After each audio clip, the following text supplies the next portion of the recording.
यह एक कुम्हार की कहानी है जिसकी मिट्टी की मूर्तियां आज भी लोगों को डराती हैं। हसिया चांद गांव का कुम्हार जो आम नहीं था। ये कहानी 1920 के एक गांव चंदनपुर की है।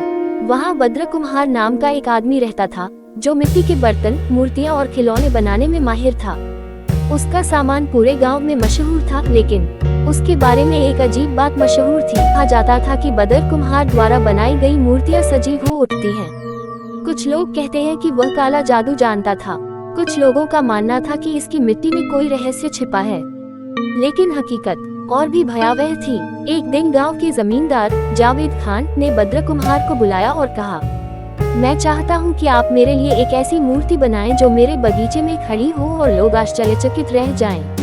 भद्र हंसा और बोला, जावेद खान, मैं तुम्हारे लिए दुनिया की सबसे खूबसूरत मूर्तियां बना सकता हूं। लेकिन जावेद खान ने गुस्से में कहा, पर तुम तो एक मामूली कुम्हार हो, तुम्हारी औकात कुछ भी नहीं। ये शब्द भद्र कुम्हार के हृदय पर बिजली की भांति झनकृत हो गए।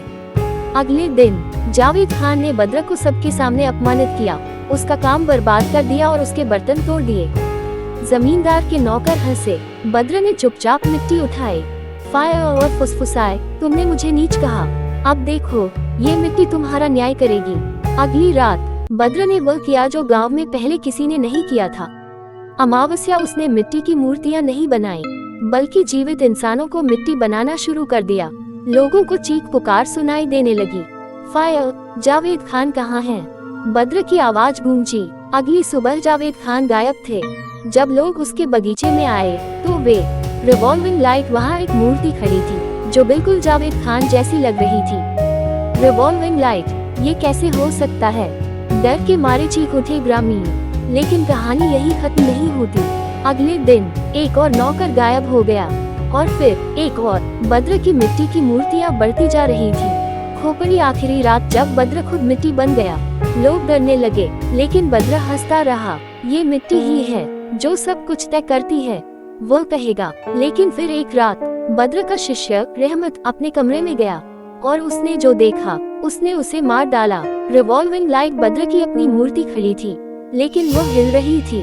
रिवॉल्विंग लाइट, ये कैसे संभव है? रहमत कांप उठा और तब मूर्ति ने आंखें खोली। फायर, मिट्टी कभी किसी को माफ नहीं करती। भद्र की मूर्तियां जीवित हो उठी और अगले ही क्षण तारांकन दया का शरीर भी मिट्टी में बदल गया था।